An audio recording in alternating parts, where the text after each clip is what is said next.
Okay, welcome to the Joe's podcast. And today I'm sitting with Reyaan Van Der Westhuizen. Reyaan Van Der Westhuizen, he's a martial artist. He's a motivational speaker. He's been down many roads. He's also a cancer survivor. So he's been down many roads, and I read about him on Facebook. And I think we have a common friend, Leroy. Yeah, we have a common friend, Leroy. And so that's how we sort of connected the dots. Okay, Leroy shared your story. I read your story and I was like, sure, I gotta speak to this guy in person. Like, I gotta hear like what you have to say. So, welcome to the Joe's podcast. Thank you. How are you doing? I'm great, thank you. How are you? I'm like, so first of all, we're gonna talk about a bit about martial arts. Like, the Joe's podcast covers many different aspects, but I enjoy martial arts, and I think you do too. So tell me a bit about your martial arts. When did you start Muay Thai? When did you train Muay Thai? I trained Muay Thai at Reyaan Park, but it's fascinating how it happened. I remember in 2003, I was still young, and I started gymming, for be big and buff. And I want to have muscles. It's how we all do it first. But then I started speaking to bodybuilders in the gym, and they're like, you know what, you need to do cardio. I'm like, really? Okay, let's go. I go the next day to the gym. Okay, cardio is the thing I'm gonna do. Get on a bike. This is so good. Let's try the rowing machine. But I'm like, no man, this too. I don't like it. Okay, there's a treadmill. Let's run. Run? No, not gonna work for me. Okay. I kept going with it, but then one day on my way to work, I was working in Long Studios at the time. I see this poster. Dragon Power Muay Thai, great for cardio fitness. I'm like, hey, that's what I need. Yeah. Cardio fitness. So I'm like, okay, cool. They were there by Roland Street. Yes, in Garden still. Okay. Yeah. So I go there, I start training, and I was gymming. Okay. Monday, gym. Tuesday, Muay Thai. Wednesday, gym. Yeah. Thursday, Muay Thai. Friday, so gym. you were still lifting weights, Yes. and then you were doing Muay Thai at the same time. Twice a week Muay Thai, 3 times a week gym. And then it just grew on me, and then I switched it up. And now it became 4 times Muay Thai. Tuesday, Thursday, Friday and Saturday. And then 3 times gym.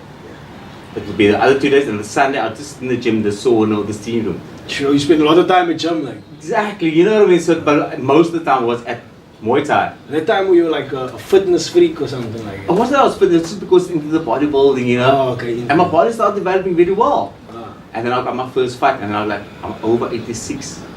That is beyond cruiserweight.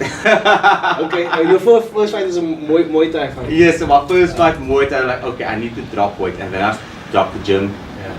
And I just did Muay Thai complete. That my first fight. Okay, so that time I think Dragon Power used to host like sort of fight nights there. Yeah, they used to have. Definitely. That's where you fought, like. I had my first fight there. Yeah. Sure. Man. I lost my first fight. Easy. But I mean, I only trained for 4 months. But I was just so eager to get in the ring, and and then the next opportunity came up, and then they asked to fight pro. I fought the first 4-man tournament. Exactly.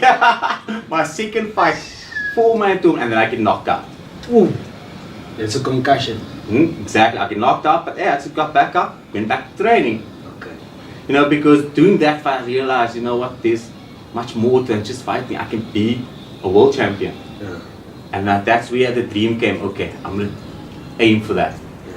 Even though you lost like early in your career, you never gave up. You always you thought, okay, now I'm gonna train harder. Exactly. Okay, that was your attitude from the start. Yeah. Interesting. It's like when I was in primary school, I was a sprinter. You always want to push faster, harder, go for it faster, harder. So I didn't let the lose take me. I was like, okay, I'm gonna use this motivation. Okay, and so where did Muay Thai then take you, like? And then I got to compete at the South African Championship, and then I win by knockout. You flipped it on you, like. Exactly. You from losing, you came back and you won. Okay, yeah, so nice. And then I got my national colours, and I went Nice, to Thailand. I trained in Thailand a bit, fought at the World Championships, and then I stayed in Thailand a bit afterwards as well. Yeah. Coming back to Cape Town from that, and then fought another pro fight. Okay. Yeah. But how was your time in Thailand? Thailand was amazing. Wow. Obviously, you're fighting as a fighter there. You must be like feeling like, like on top of the world. I did feel on top of the world, and kind of boosted my ego. Yeah. But being in that environment it's also very humbling. Is it? Is Thailand? I hear that about Thailand. That it's a very like everybody's very humble there and stuff like that. And stuff like that. You know, and so they're not very boastful. Like even though you're a fighter, you're not very boastful. You're more like humble about your wins and stuff like that. And that is why the I culture like the culture of a specific martial art. of Muay Thai. And they do the whole what you call the Waikru, sorry. Yes. Yeah. And they You do pay respect, you know, to the teachers, the judges, and everybody. okay. You know, it looks very spiritual, but also at the same time, it puts you into a zone. Okay. You know, I'm here now, I'm doing this mantra, and okay, now I'm ready.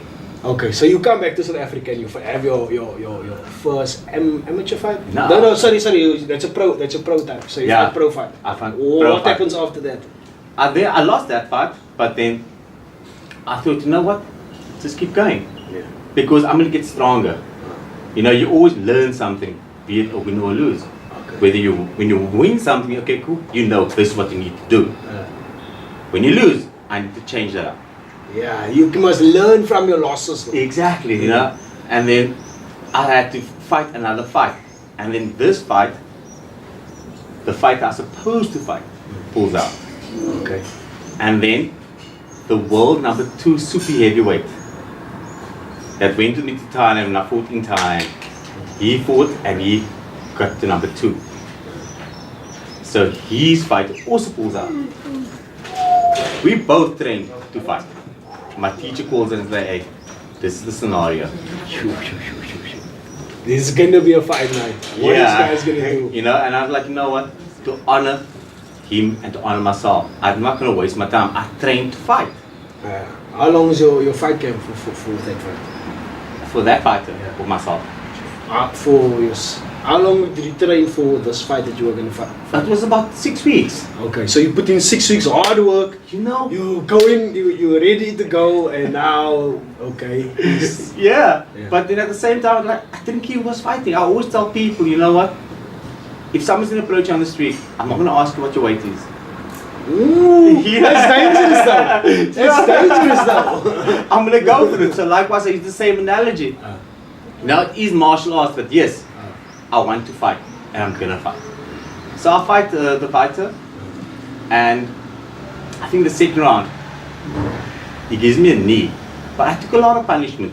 I must actually show you the fight, and you'll see. Yeah. I took a lot of punishment, and I told myself, you know what? If I'm gonna get up, I'm gonna get more hurt. You know, I made it to the second round, fighting world number 2 of the world. I think I did well. So rather just stay down. Okay.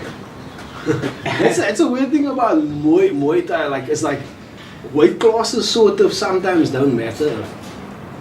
I've heard where heavier fighters fight lighter fighters. Like so it's dangerous, but Exactly, and that was the thought I had in my mind. I mean, he was about almost 20 kgs heavier than me. I could feel that 20 kgs behind every punch. Okay, so you off that were you done with fighting? I wasn't done with fighting, no. No, you went back. I went back to training and everything. But then, the same fight I fought, he passed away. Okay. And that really ate my soul, because after each fight, it's not just, I hate you. Your bond becomes stronger. What did he pass away from? He took his own life. Yeah. You know, so it really ate me. And Is that Mike Bernardo? no. No. Okay. No.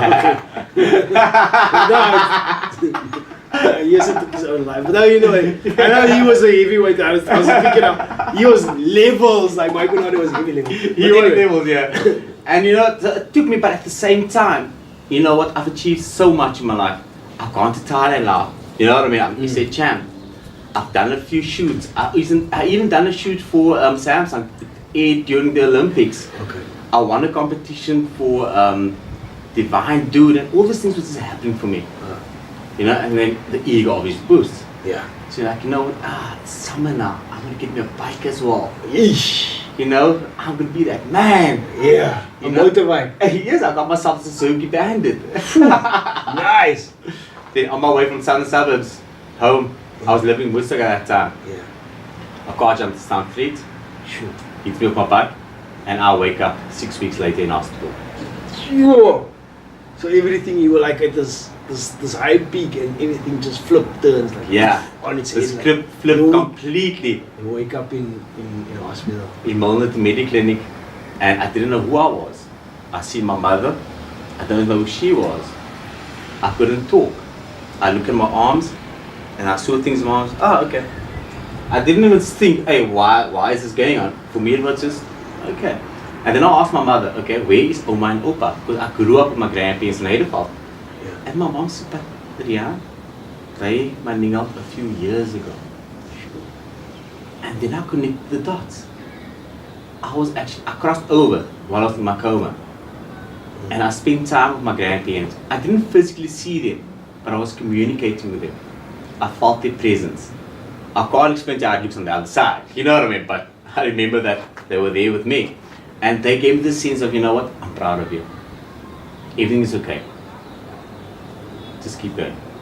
And then at the same time, my friend that passed away that I fought. Yeah. I don't know if you had this in your life. You go to somebody or somebody comes to you like, it's like, you've been here forever. And you're like, you know what, I think I always said you're welcome and it's time for you to go. And that's the same thing my friend told me. It's time for you to go back, right? Yeah, and that's when I opened my eyes. It's crazy, I know. Nah, it's not crazy. It could be. I believe in a lot of things that I don't talk about on my podcast, but brain chemistry and stuff like that is very interesting. And some people say, I've read in books that some people say when they take mushroom trips, they go into like higher state of consciousness. Yes. Yeah. Or they see things that their mind can't make up. It's almost like they go into a different place. Like different realm. Yeah, like a different realm. So I don't your brain chemistry could have done things and gone places without you, with your body maybe still being in this realm. So anyway, it was a peaceful place. It was a peaceful place, I'll tell you that much. Yeah. It was very peaceful. But you know, I couldn't speak. I couldn't walk. I had nothing. I had to learn how to shave. I had to learn to take care of myself in the bathroom, everything. But at the same time, you know what? I know I wanted to be a world champion fighter. Again. Still I want to be a fighter. You know? But and that is what you know how rare drove that me. is. That is a. Don't you think that is rare? Can you acknowledge that is rare? That somebody would wake up from being like that hurt to think that they should be a world class fighter. You know what? Yes and no, because for me it's about your passion. Okay. I was very passionate about Muay Thai, you know what I mean? At that moment, yeah. So I mean, if you had to be a basketball player, you had to be very passionate about basketball player. I'm sure you would have woken up and I need to go play basketball. Exactly, because at the same time I had visitors that were people that trained with me that came to hospital. So they also like just brought back those memories and I remember even so you asking, had a big chunks of your memory also like gone. I'll tell you how I got my memory back. Okay. And then carry on with the story. So I remember my one trainer came to me and I was like, do you mind bringing pads so I can start training in the hospital with my physio? I could never walk yet. But that's actually a good idea because that will start getting your muscles moving, your blood flowing. It actually makes sense. Like, but anyway, I couldn't do that. But I then saw the physio, I saw the PD, and then I had to go for sessions out of hospital because I went to rehab. So when you had the accident, what did you break? Did you break any bones or whatever? What is that? Oh, you broke both your arms. Both arms, split here. And then I had severe brain damage. You can actually see here they had a tracheectomy to keep me alive. And I had pipes in my brain as well. I'm just glad nobody took photos. Sure. Because I mean, I wouldn't want to see myself in that state. I remember being in this state, but it's not something I want to see. You want to go back to Exactly, you know. And then I spent the 6 weeks in the hospital, and then they sent me to rehab. Okay. Intercare. That's now obviously that's to get the full ability to function again. So I go to rehab and I get there and I want to eat, and my mom comes to visit me and she brings me food and she feeds me, and the nurse tells her no. No, he needs to start doing these things for himself. I'm like, but I hate this place now. I don't want to be here. I like being at medical clinic. And you know what? I give thanks to medical clinic because their kitchen wasn't halal. And because it wasn't halal, they ordered me food from Lady B. That's like I'm in hospital, I'm eating prawns lobies. like No, so I was making, apart from my mom's cooking, I enjoyed her bringing me the akini and the biryani and the curry, but all from Lady B, that was top notch. so you always seem to look at the positive in things, like even in the tiny things, like getting like food at the hospital, like I mean, it's something that can learn from you. Is everything completely negative? No, but some no. There is always the positive in all things, but it just surprises me that the way you keep thinking of the positive in tiny little things, or looking to progress or move forward instead of looking back. But anyway, so what happens next after the year? So here, I get the physio, and the physio comes to me and I'm like, okay, I do not like this hospital or this rehab place. What do I need to do to get out? And I said, okay, I'm here to help you to walk because you need to be able to walk. Yeah. Well, okay, cool, thank you. He comes the next day, he comes to me with a wheelchair or something, I can't remember exactly. And I'm like, so what are we doing now? Are we walking? He's like, no, we need to strengthen your arms. But you said I need to get out of the hospital, I need to be able to walk. I want to get out of the hospital, so what are you doing? Keep me here longer. It doesn't make sense. He says, okay, cool. You need to first strengthen your arms, balance, whatever. So first day, gone to the wheelchair. Second day, he brings me crutches.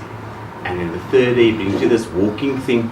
And I'm like, yeah, so like, what is this for now? Don't people who draw pension do these things? I'm not a pensioner here.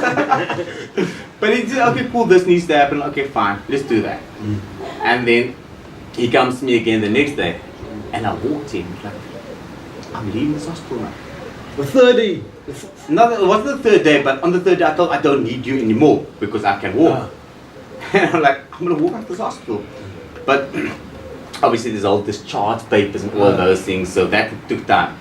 But it was from that point that I thought I'm done with this hospital now. Sorry, I just want to know something. Was your inability to walk, did that come from the brain trauma? Yeah, came from the brain trauma. Okay, so you had to basically learn to walk again, like, I had to learn a lot of things. because of the brain trauma.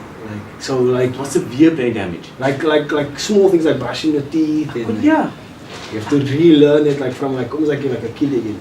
exactly. Yeah. It was completely astounding the things I had to learn. I couldn't even lift a fork properly. Yeah. So you spent time in rehab, and then you came out of rehab. How did you adjust to life out of rehab? You know what? I was fortunate because I remember I came out, and the next day was my friend's birthday.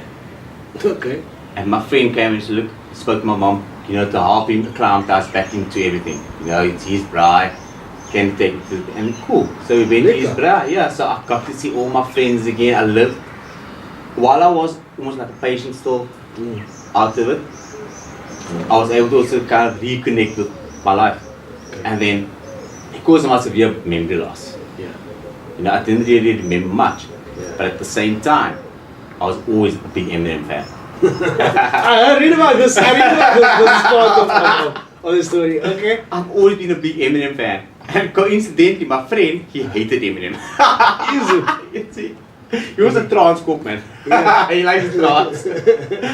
And then he other gesture for me, I suppose, he played Eminem. And then he plays Eminem. And then as Eminem raps, I start rapping with Eminem. Oh, so the words you remember. And then also the words I remember, part of the song, brought back a memory where I had something happen on that part of the song. And I was like, everything started coming back. Not everything at one time, but a lot of things started coming back. And I just thought, okay, cool, part of my therapy is listening to Eminem more. Because while I was out now of rehab, I still had to go to another physio just to make sure I get everything complete, because I wasn't able to walk properly. Yeah. But I was able to walk. Yo, bro, it's hectic how music. You see, this is more about brain chemistry and stuff like that. But it's hectic how music could attach. Wherever you heard that Eminem song, right? You obviously had you were doing something to that. Yes. But the music, if you had listened to that song, you would remember that instance. Yeah. That's amazing, like. And I always used Eminem when I fought as well. It's my walking song. Yeah. So, I was passionate about Eminem. Sure, that's cool, man. And then going for my physio, I saw a neuro physio. That's what they call it. Oh, like a brain doctor. A brain physio to make the brain work with the body or something. So there was a whole lot of silly movements I would have to do at the physio. And I'd see the physio like once or twice a week. And I had to do my own home exercise, but here the passion for Muay Thai comes in again. Oh, because of coordination, isn't it? So then I go to my Muay Thai studio to do my physio exercise there. So just to be in that space of the Muay Thai and that energy, which I think, a culmination of everything helped me heal quicker. Yeah. So you used Eminem, you used Muay Thai, you use things to help you heal. Like, that's awesome, man. Yeah, and then, so the Road Accident Fund gets in contact, more of the Road Accident Fund lawyers get in contact with me and say that, because the accident, we can't claim the Road Accident Fund. Okay, cool, what do I need to do? You need to go for a full medical checkup. Yeah. Because they now obviously need to understand the injuries you had, and then based on the injuries claim the amount. So I go for a full checkup. I go for brain scan as well. Results come back. You got a tumor on your brain. What? So were you in full recovery when you went for the? Were you like basically full, or you still busy recovering when you? I was also in full recovery because I wasn't back at work yet. I was still off from work. Okay. But then that happens, and then okay, what now? So look, we don't know if it's cancer, we don't know if it's not cancer. You have to go for brain biopsy. So what does that mean? No, they're going to drill through your skull, put a needle in the skull, and then take a piece of cell out, and then test it. So, okay, let's do it. But at the same time, I'm thinking to myself, all you people, you almost think, ze wil ons op 'n bike ry. Nou, kyk wat gebeur. But if I didn't get on that bike, would I have known about my tumor? So, because you had a bike accident and afterwards they told you to go for a brain biopsy. Wow! So you found that. You found you had a tumor. That's hectic. Now I know a lot of people be thinking, geez, you're having your skull cracked and they're going to go into your brain. Life is over. Like, for me, no. Guess what? Eminem was playing in Detroit. He had a concert. Awesome. And what year was that? That was in 2010. 2010. Okay, I'm trying to think what album was just in that time. Recovery. Recovery. And it's amazing how my life, because that's my point of recovery. So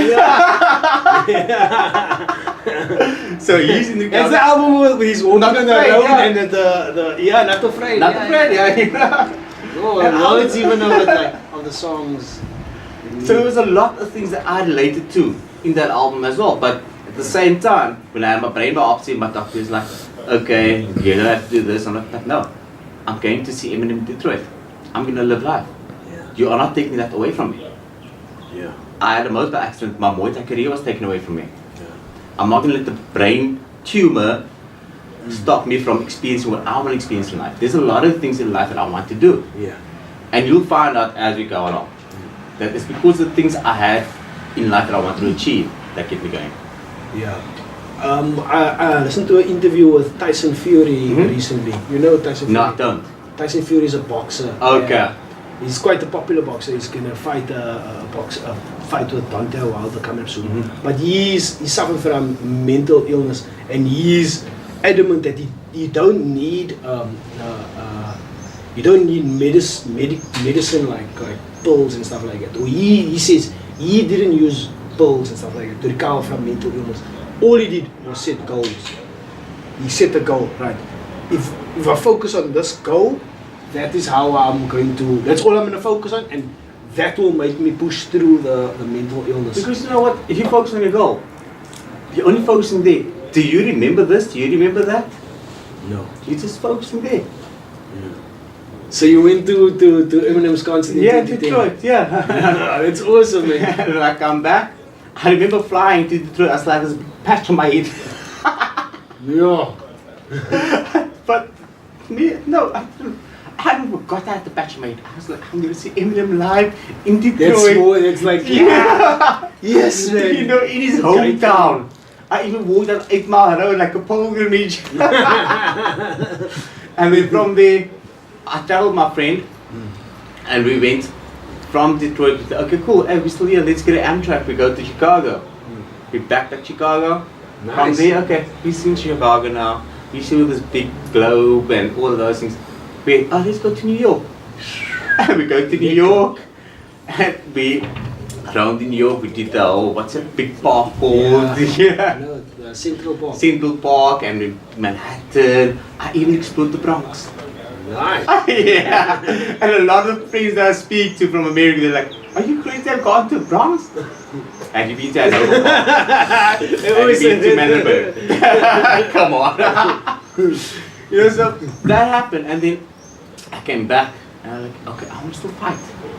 And I started training again, and I won't say I was at the point I could fight yet, but just training consistently, and then also I was teaching others, Yeah. So that also you kept your goal, focusing on your goals, and that made you push forward. Yeah, and you know what? It's amazing that you don't just get better by training, you also get better by teaching.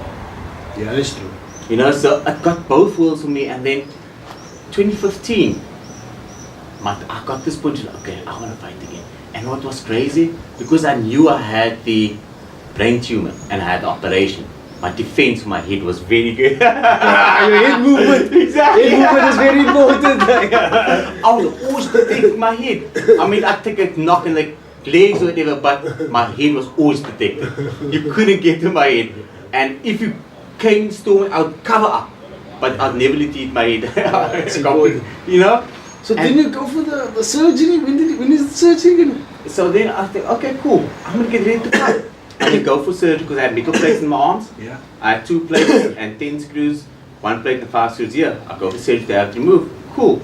Arms are healed up. My teacher asked, okay, we're having a tournament soon. Who wants to fight? I want to fight. And my teacher is like, okay, do me a favor, go to your doctor, get a full checkup. Because the last thing you'd want is me fight, something bad happens, and why? Because of Muay Thai. Yeah. So I can understand that. Yeah. So I go for a checkup with my doctor, and it turns out I have a meniscus tear in my knee, requiring urgent surgery. Okay, we're gonna do this. So we go. I go to Cape Medical Interest here, and I Did go. the meniscus tear come from training? I can't see where it came from. Or from the accident? Maybe there was a slight tear. Exactly. And then over training, like a lot of factors could have been, but I was just let's take care of it. So I go to hospital again, they had to drill 2 holes, and they put lube in there and whatever. You know what's funny? I had the hole drilled, and I hiked up Grand Canyon a week later. Wait, what? But while I was in hospital, I then told my surgeon, I was told I had a brain tumor. They said it's benign, there's no cancer. Yeah. But I know that in hospital, if I go for an MRI scan, the hospital benefit covers it from my medical aid. Yeah. So do you mind doing that for me? It's like, because of my health, you do that for me. Sure. He sends me for the MRI scan, I go, comes to me the next day, he's like, I can't talk about the results because he's not a qualified person or neurologist to say what's going on. Shit. So that you point makes you think like, oh no. Okay, what's this now? Is it not another obstacle for me not to be able to fight, or what's going on? Yeah. Or you just want to keep me long in hospital? I don't know. On the medical industry, I don't know. Yeah. I was just, it needs to be done, we're going to do it. Yeah. The neurologist comes to me the next day, Mr. Van Der Westhuizen, your tumor grew from the size of your thumb to the size of your fist. Whoa. What? Yeah. 2010, you told me, no cancer. So why is this thing growing? I can't tell you why it's growing, but because of the growth and the rapid growth over 5 years, we have to have it removed. I was like, okay, we can do that, but when is it going to happen? And because I've got a trip planned to California with my friend, and I'm not going to let that stop me from living my life to do that. Sure, bro. So I go do my trip with my friend, and we do the entire California. We go from San Francisco. But okay, how do you go on a trip like knowing, like this is me, this is me. If I had like any type of tiny illness, like whatever, I wouldn't be able to go on a trip. I'll be thinking all the time about that thing. How do you just go on a trip and you just like, you know what is what it is? How do you have that peace of mind? Like, You know what? I focus on the trip. focus on the goal. Exactly. Everything. It's not like I was ignoring it. I knew that it would be taken care of. Okay. And at the same time, my friend I traveled with, I knew you had my back. And you also had faith that there's whatever is going on that you it's gonna be taken care of. Yeah, When you come exactly. back. I never thought, oh shit, my life is over. No, I did not. Yeah. It's gonna be taken care of, but you're not taking care of it now because I have to take care of this. Okay. You know, or since traveling, I just wanted to see the world. Yeah. And that's been my goal. It's still my goal today. A lot of people always ask me, where do you want to travel next? I say, I want to see the world. I know it's kind of impossible to go to all the countries, but for me, seeing the world is beyond each continent. You know, so there was another part of America I'm going to see now. Okay. So how was California? California was amazing. And I lived a dream. I was cruising California in a Mustang convertible. Top down. Going from San Francisco, Santa Cruz, Monterey, LA, Vegas, or was the other way around, either or. And then from Vegas there, like 2 hours from LA or something like yeah, that. exactly, and we were just cruising. Yeah. And then we go up to Grand Canyon. Hi Grand Canyon, come back again, same trip. Going to Vegas, going to the strip, but that's about it. I'm not going to tell you what happened. I'll stop just there. But just know. What happens in Vegas stays in Exactly, Vegas. you know. So I come back and then we fly back and we had a layover in Hong Kong. 12 hours. Shit. So, but you can get an exit visa to go after, and then I spent another 8 hours exploring Hong Kong. Nice. You So know, you got to see Hong Kong. Nice. Exactly. And then I come back, I land, I check my emails. This is Van Der Westhuizen. Your medical aid has approved your operation for this date. And I'm like, geez, got that first buzz of, ooh, America, I look at my pictures, I can load up to Yeah. Facebook. You can't do all of that. Next time, okay, you know what? We got the surgery now, do that anyway. Dang. So how long after your trip was the surgery? Like? Well, I think it was a week or two afterwards. Jesus. I don't know how you should. I don't know how you. I'm supposed to talking very kindly. That's how it I is. do, yeah, but I come maybe it's like the story is like, how do you shift your mindset so like? I would imagine me going for operation. I wouldn't be able to shift my mindset as quickly as you do. I understand that you said goals yourself, but there must be something else that's a driving force in your life. Other than setting a goal. There's two things, you know, I always tell people I live like a child. And people always think, no, I live with a childlike curiosity. You know, and I've always been curious. So I was like, okay, cool. I know life doesn't work against you. I trust in the process of life. I always say that to people. You know, whatever you go through in life is for a reason. Yeah. And hence I always say life happens for you. Things that happen in your life is not to you, it's for you. Life So I happens was for you. So each time something is happening to you, you're thinking, oh no, this is supposed to happen because X, Y, and Z is going to happen after this. exactly.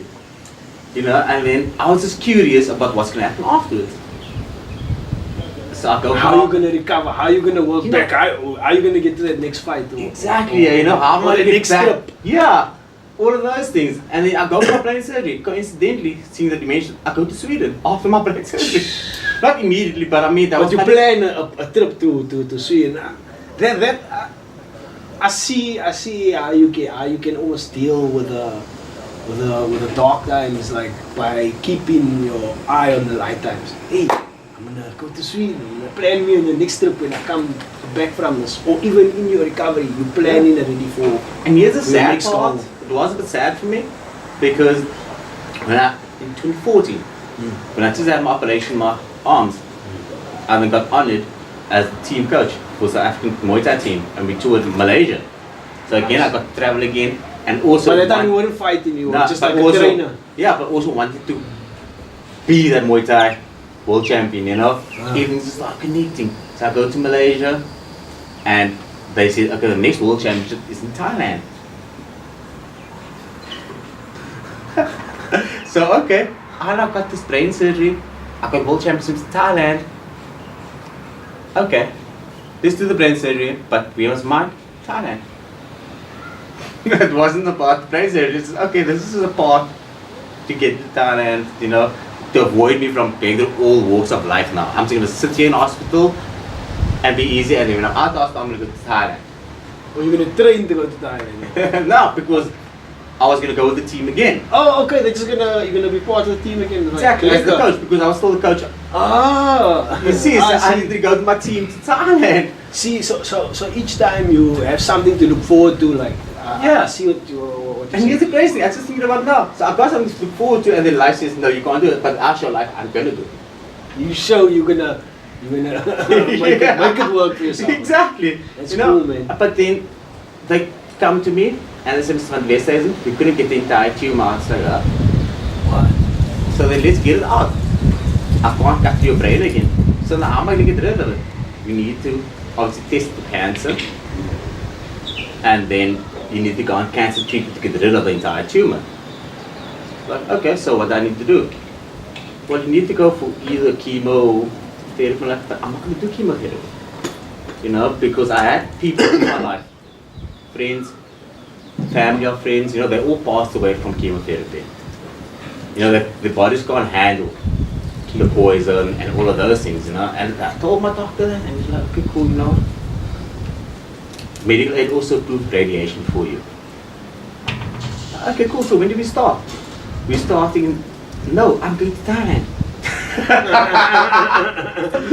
But So you were gonna do your radiation and you came back from Thailand. That's what you planned. That was my plan, but then, you know, my teacher was also, you know what, because of everything you've been through, you know, you just had your brain open. Yeah. It's hot in Thailand. Yeah. It might not be conducive to your recovery. Yeah, it might be stresses there. You know, but you know what? The World Championships is in Sweden next year. Look forward to that. You will join us on that trip. Okay, cool. Okay. You know, I was in the hospital. I was booking my trip to Thailand. I paid my I was doing all the management stuff I needed to do my team. I was But then my teacher said I couldn't do it. It's really sad because I was looking forward to it, but at the same time, looking forward to that trip. Maybe get through my operation surgery and all of that. So I guess setting those goals for yourself, or having that ambition, something to look forward to, or putting yourself in a place where you can, because you train Muay Thai, you were given the opportunities to go overseas. So you made it work for yourself, so to say. Like, even though you were injured, you still said, listen, I'm gonna go in the gym, and I'm gonna I will still participate in the sport, even though I can't participate as a professional level. There's still other ways I can participate in the sport, and that can keep me going, set goals, and move forward. So and you got to travel with the team. So exactly, you know, so for me it was an honor as well. You know, just to be there. I understand, man. And I always, you know, for It me, would be an honor for me. So even if I understand it as I'm not a martial artist, but it's an honor to stand beside martial artists and for them to respect you. And you know what's the amazing part about the World Championships, eh? You're meeting people from all over the world. It's a World Cup, you know what I mean? You're not just going to Thailand, you're seeing people in Thailand, but you're seeing people from that part to this part. Every country almost. You know? And you also make friends. People, You know, I went to Thailand. The same people I met in Thailand, I met in Malaysia again. They now obviously got promoted to other ranks. People I met in Malaysia. So you build that relationship, you stay in touch with those people. It's a family. Yeah, family is important. It's a worldwide family. You know, I even remember, so anyway, speaking of family, I then started my radiation. Yeah. So I had to go for radiation, I had to go to this pull machine, and then there's radiation coming at you, and all of those things. And again, you know, my Muay Thai family across the world, they all send me well wishes. I remember my teacher going to the town with the team. There was, I think there's the Macau Muay Thai team, sent gifts with him to bring back to me. You know, so I mean, getting that love. And for me, that was about the martial art as well. You know, it's through martial art. It's a community. Exactly what it is. But then again, wanting to be the Muay Thai champion, I looked at my radiation as a fight, which it literally was, it's a cancer fight. Yeah. You know, the people always say you're fighting cancer.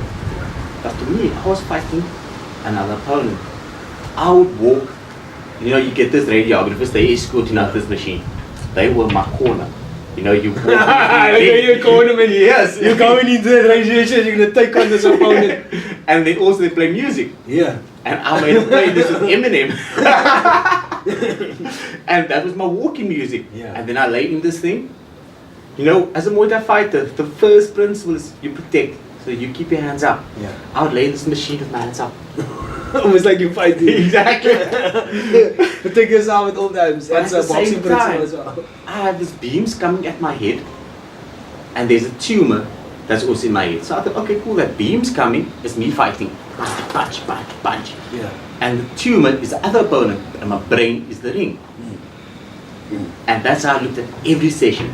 And every session is a round. You thought of that in your mind, so that's playing in your mind, and that's almost like a placebo effect. You know what I mean? Like it's like you imagine it, there's like this thing is happening, and it's actually really happening. Yeah. Yeah. Now that I think about it, while I was looking at the Muay Thai fight, I probably was a boxing fight because all I was doing was punching. You had to give him a high kick to the head. But that people will go straight. All the people go straight. Maybe the people with an elbow in or a few. Yeah, I don't know, you know. But also, and I just saw it like that every day. I mean, I even used to check on Facebook. Round 1, round 2, and then I'd go see my colleges for a checkup, and then it'd be like, and over to the judge's scorecard. Yeah. You know, I played it like that completely. That is awesome. Like it's maybe something for other. Do you speak to other cancer patients and tell them this? You know, I do. This visualization because like a lot of other people, they feel down and they feel like they're like losing all the time. But the way you look at it, it's like a fight. It's like, hey, and it's also it's good how you attach Muay Thai, something that you love, to this thing that's happening. Like, so you use Muay Thai to almost like fight it off. Yeah. And I always tell a lot of the patients I speak to, don't give up on your dreams. Because if I think about it, it's my dream that kept me. Just keep you going. Yeah. You know, I mean, you can have a dream about whatever, but then turn it into something. Yeah. I'm not saying it's easy to do, but you know, let me be the proof it worked. Yeah, I understand. You know, I'm sitting here today cancer free. You know, a lot of people look at me now like I'm a warrior.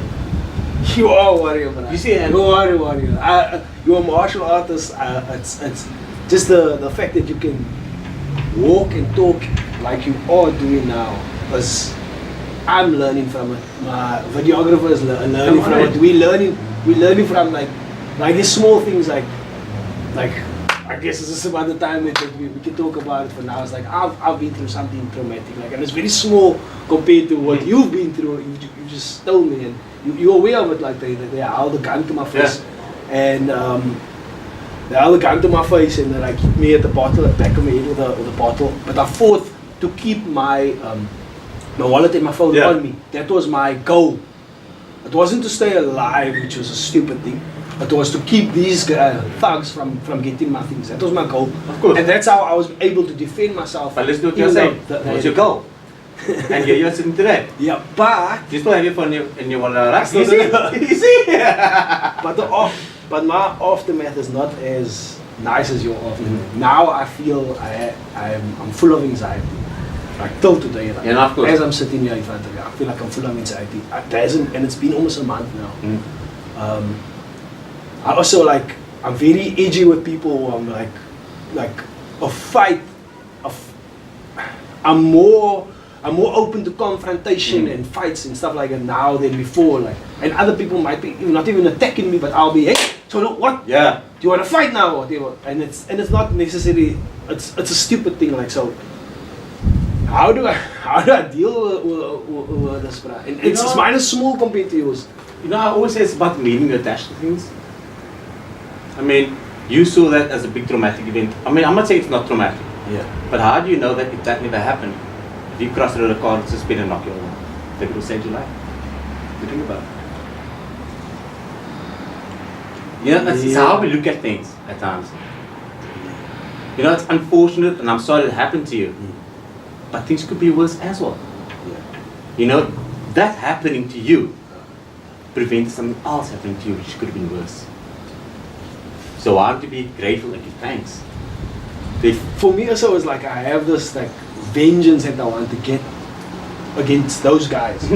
Like I want to get revenge on them somehow. Like how do you not have bad feelings towards any of these things that happen to you, but just almost like shrugging it off so easily? You know, I was listening to a podcast earlier today. One of the podcasts was one of those radio tapes, and it was talking about, you know, finding things in your life.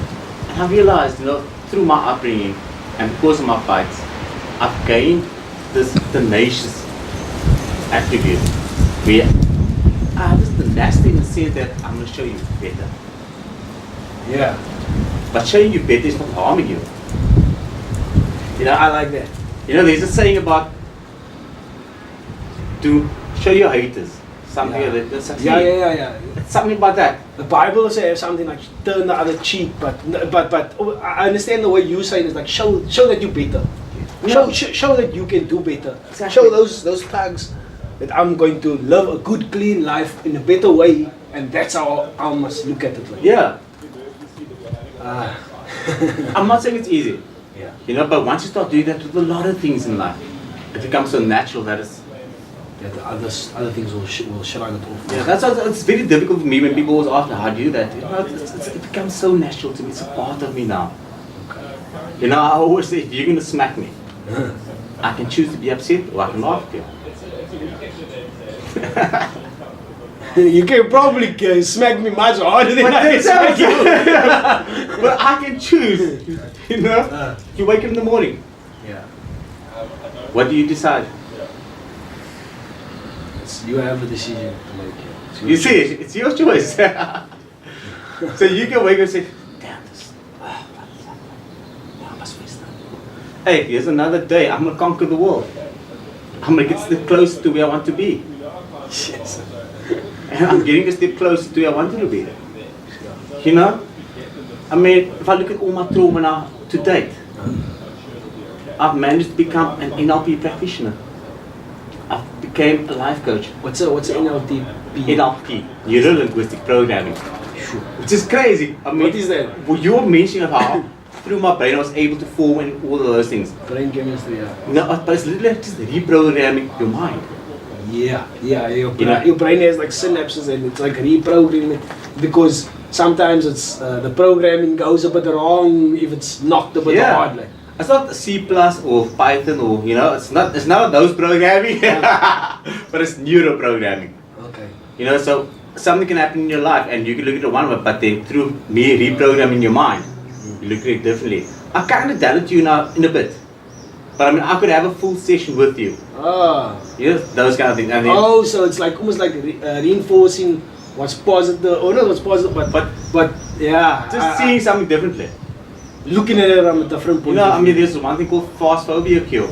If you have a phobia with maybe spiders, I can help you overcome your fear of spiders by looking at it differently. I've heard about this. You know, so that's what NLP is.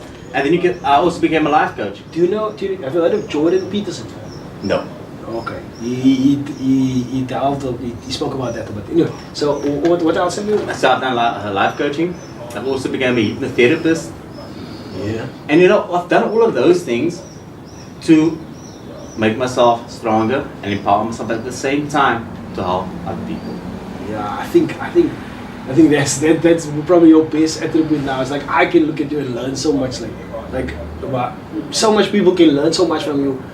The way that you have dealt with trauma is the way more people should deal with trauma, and it's not easy to deal with trauma because, like, okay, my trauma is very small, but it's not easy to deal with trauma, and like in the Western Cape and in South Africa, like I believe in black and colored neighborhoods, we grow up almost or a lot of people grow up in traumatic situations. Yeah. And how they often deal with those traumatic situations is to cause more trauma to others, whereas the way you look at it is like trauma has occurred to you, and you know what, you're not gonna take vengeance or you're gonna rather use that as fuel for positive thinking.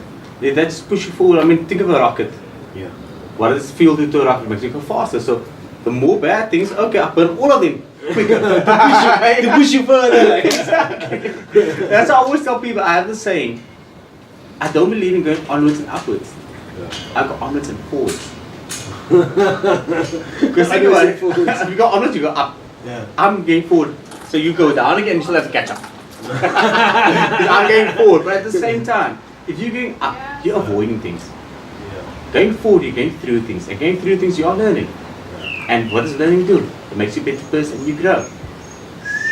You know? So, I mean, I had the passion for Muay Thai. That helped with my cancer. I also had a dream about seeing the world. And what happened after all my traumas and my cancer? I then went to Sweden with the national team. After Sweden, I then did Portugal, Spain, and Morocco. So you get to see more and more.